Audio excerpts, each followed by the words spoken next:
Welcome to BBVN online classes, and in our last class we have already discussed about the kinetic molecular theory for gases. Today I am going to tell you about the behavior of real gases, and that is the deviation from ideal gas behavior. किस तरीके से जो real gases होती हैं वो ideal gases से अलग तरीके की नेचर शो करती है, अलग तरीके की बिहेवियर शो करती है, उसके बारे में आज हम बात करेंगे। तो देखिए, इसका आगे बात करने से पहले आपको पता होना चाहिए कि बॉयल्स लॉ क्या है। ठीक है, बॉयल्स लॉ। और बॉयल्स लॉ कहाँ कब होता है? Eight constant temperature, eight constant temperature.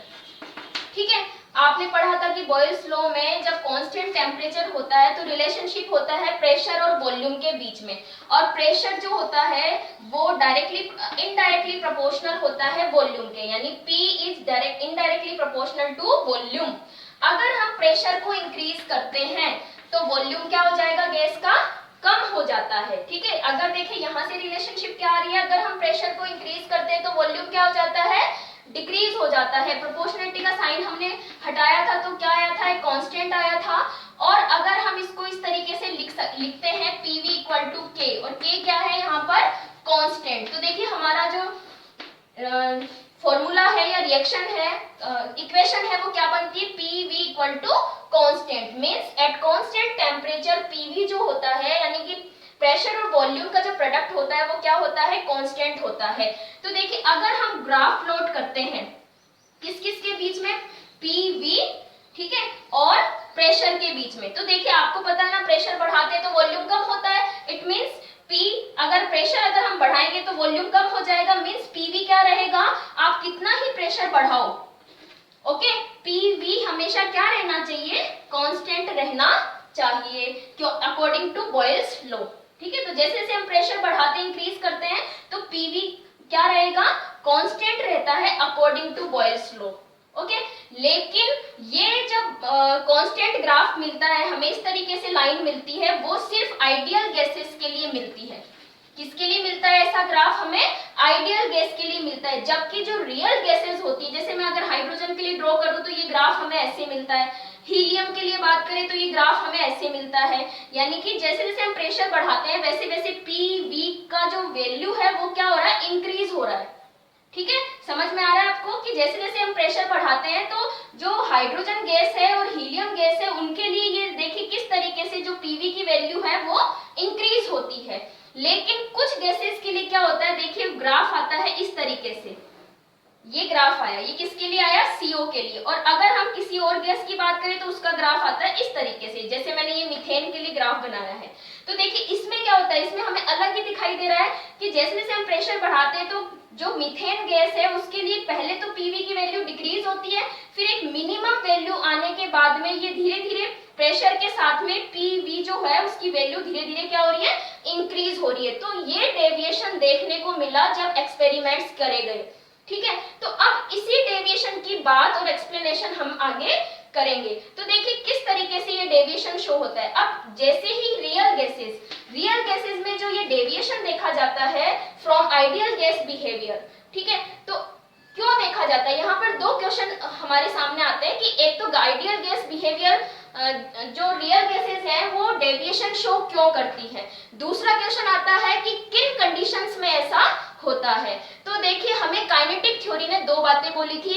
एक तो हमसे कहा था उसने कि जैसे ये पार्टिकल्स हमने कंटेनर में लिए, तो जो पार्टिकल्स होते हैं गैसेस के उनका वॉल्यूम नेग्लिजिबल होता है किसके कंपेयर में? जो इनके बीच में जो वैकेंट स्पेस होते हैं उनके कंपेयर में। ठीक है, दूसरा पॉइंट हमसे क्या बोला था काइनेटिक थ्योरी ने?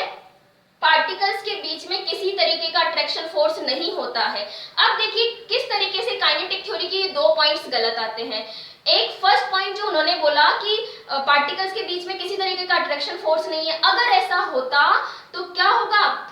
गैसेस कभी भी लिक्विफाई हो ही नहीं पाती, जबकि ऐसा नहीं देखा जाता है। हम लोगों ने देखिए LPG गैस है या ऑक्सीजन को भी हम ऑक्सीजन सिलेंडर में फिल करते हैं तो वो लिक्विड में भरी जाती है, लिक्विड में बदल के उसको फिल किया जाता है। तो इस तरीके से देखिए फर्स्ट जो पॉइंट था कि there is no attraction forces between the particles of a gas, ये क्या है, एकदम गलत है, क्योंकि अगर ऐसा होता तो पार्टिकल्स कभी एक दूसरे के कांटेक्ट मतलब क्लोज नहीं आ पाते, और क्लोज नहीं आते तो उनका लिक्विफिकेशन नहीं हो पाता, यानी वो लिक्विड में बदली नहीं जा सकती। दूसरा पॉइंट जो था कि जो पार्टिकल्स का वॉल्यूम है वो उनके बीच के वैकेंट स्पेस के कंपेयर में क्या होते हैं, नेग्लिजिबल होते हैं। अगर ये सही होता तो बॉयल ने जो एक्सपेरिमेंटल और थ्योरेटिकल वैल्यूज निकाली थी वो कैसे आनी चाहिए, मेल खानी चाहिए, एक दूसरे से सेम होनी चाहिए, है ना। जबकि ऐसा नहीं होता है आइडियल गैस के लिए, तो इस तरीके की ग्राफ आता है और रियल गैसेस के लिए इस तरीके से ग्राफ आता है। तो ये दोनों बातें काइनेटिक थ्योरी की रॉन्ग हो जाती है।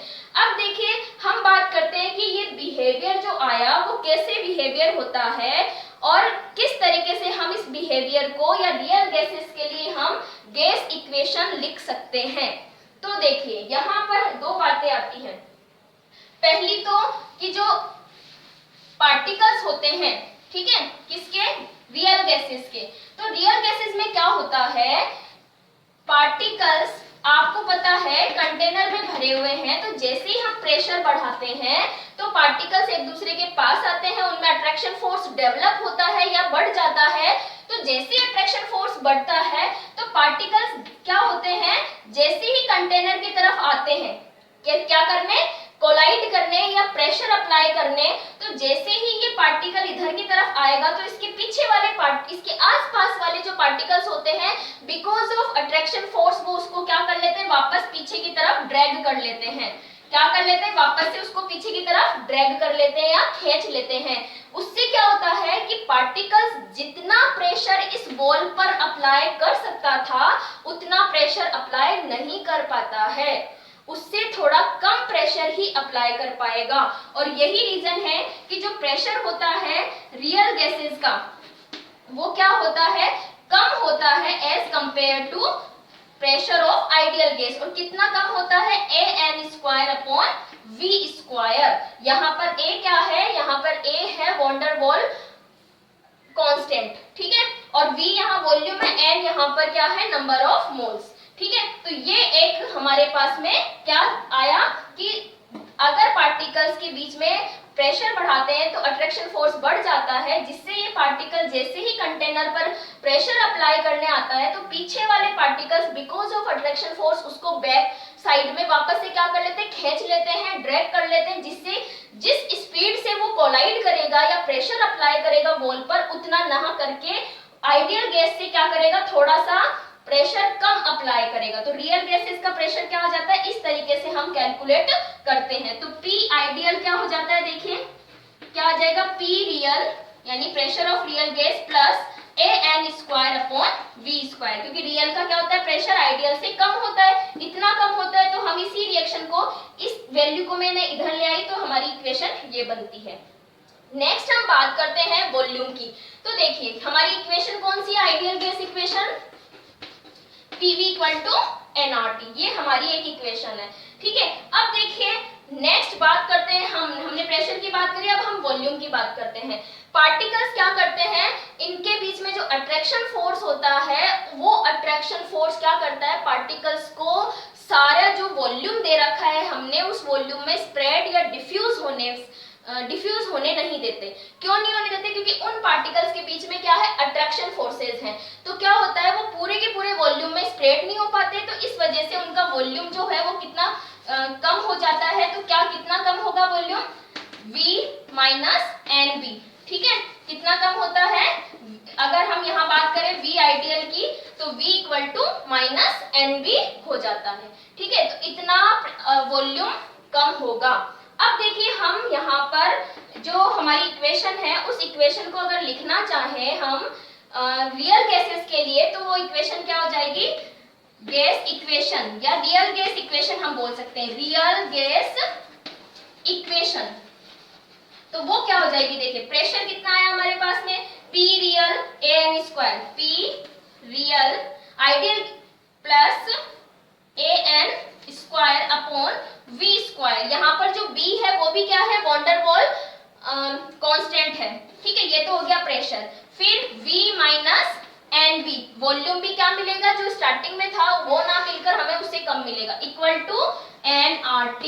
तो रियल गैस इक्वेशन क्या बन गई हमारी, P real an square upon v square v minus n v n R T, ये हमारी इक्वेशन आ जाती है जिसको हम बोलते हैं रियल गैस इक्वेशन। ओके, अब देखिए इस रियल गैस इक्वेशन आने के बाद में जो हमने बात करी है डेविएशन की, ये डेविएशन हम एक्सप्लेन कर सकते हैं या डेविएशन को हम मेजर कर सकते हैं in the form of compressibility factor. किसके उसमें कर सकते हैं? कंप्रेसिबिलिटी फैक्टर में। ठीक है, और कंप्रेसिबिलिटी फैक्टर क्या होता है? ये होता है हमारी इक्वेशन क्या है? एनआरटी, तो P V upon n R T equal to क्या हो जाता है? 1। देखिए मैंने एनआरटी को इसके अपॉन में लेके आई तो क्या आया? 1। तो ये 1 जब आता है तो वो तो होती है आइडियल गैस। जब पीवी अपॉन एनआरटी, और इसी को हम बोलते हैं compressibility factor. PV upon NRT को हम क्या बोलते हैं? Compressibility factor. और अगर इसकी वैल्यू 1 आती है तो वो गैस के साथ कैसी होगी? आइडियल गैस होगी। और 1 कब होती है जेड की value? At very low pressure, बहुत ही कम प्रेशर पर ऐसा होता है जब जेड की वैल्यू 1 आती है। बट जेड की वैल्यू 1 से ज्यादा कब आती है? At high pressure. कब आती है? At high pressure. और जेड की वैल्यू 1 से कम कब आती है? Eight intermediate pressure. कब आती है? Eight intermediate pressure. ठीक है, अब देखिए अगर कोई real gas ideal gas behaviour show करे तो उसके लिए क्या चाहिए हमें? अगर हम बोलते हैं कि एक रियल गैस है और वो आइडियल गैस के जैसे बिहेव करे तो उसके लिए हमें टेम्परेचर तो रखना होगा बहुत ज्यादा हाई। टेम्परेचर क्या रखना होगा? हाई। और आपको पता है टेम्परेचर बढ़ाते तो प्रेशर क्या हो जाता है? कम हो जाता है। तो प्रेशर हमें चाहिए वेरी लो। क्या चाहिए हमें? Very low. तो ये जब दो कंडीशंस होंगी तब रियल गैसेस किसके जैसे बिहेव करेंगी? आइडियल गैस के जैसे बिहेव करती हैं। आइडियल गैस के जैसे बिहेव करेंगी रियल गैसेस। रियल गैसेस या gas can behave as ideal gas. Okay, ठीक है। कब? जब हमने टेम्परेचर हाई ले लिया और प्रेशर को हमने बहुत ही कम ले लिया, तब रियल गैस आइडियल गैस की तरह बिहेव करेगी। दूसरी बात, ऐसा टेम्परेचर यानी एक स्पेसिफिक टेम्परेचर पर और एक स्पेसिफिक प्रेशर पर जब कोई real gas ideal gas behaviour show करती है तो उस टेम्परेचर को हम बोलते हैं बॉयल्स टेम्परेचर। उस टेम्परेचर को हम क्या बोलते हैं? बॉयल्स टेम्परेचर या बॉयल्स पॉइंट, या क्या बोलते हैं हम इसको? Boyle's point.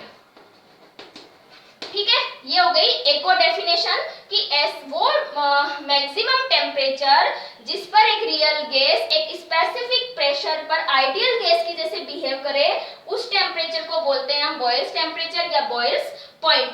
अब देखिए एक चीज और है, और वो है जब हम कंप्रेसिबिलिटी फैक्टर को लिखते हैं Z equal to PV for real upon nRT। ठीक है, लेकिन जब हम इसी गैस को टेम्परेचर हाई कर दें, प्रेशर को बहुत कम कर दें, तो ये क्या करेगी? गैस एक आइडियल गैस के जैसे बिहेव करेगी। तब जो वॉल्यूम होता है वो आइडियल गैस का वॉल्यूम क्या हो जाता है? Equal to nRT upon P। ठीक है, ये अगर हमने टेम्परेचर यानी हमने उसको ऐसी कंडीशन दे दी इस गैस को जब वो आइडियल गैस के जैसे बिहेव करे तो उसका वॉल्यूम क्या आ जाता है? nRT अपॉन P, जो हमें कहां से मिला? PV इक्वल टू nRT से। P को मैं यहां ले गई। अब देखिए इस रियल गैस की जो आइडियल गैस का वॉल्यूम है, इस वैल्यू यानी कि इस वैल्यू की जगह मैं क्या रख सकती हूँ? V ideal. तो Z इक्वल टू क्या हो जाता है? V real upon V ideal. ठीक है, क्या आ गया हमारा नेक्स्ट जो कंप्रेसिबिलिटी फैक्टर है उसका फॉर्मूला। और हम किस तरीके से डिफाइन कर सकते हैं कंप्रेसिबिलिटी फैक्टर को? It is the ratio of V real यानी रियल गैस के वॉल्यूम और आइडियल गैस के वॉल्यूम जब वो बिहेव करती है तो उन दोनों के वॉल्यूम का जो रेशियो होता है वो क्या होता है? कंप्रेसिबिलिटी फैक्टर बोला जाता है। तो इस तरीके से आज हमने बात करी deviation from ideal gas behaviour, ठीक है, और रियल गैस इक्वेशन के बारे में। नेक्स्ट हम बात करेंगे नेक्स्ट वीडियो में। Thank you.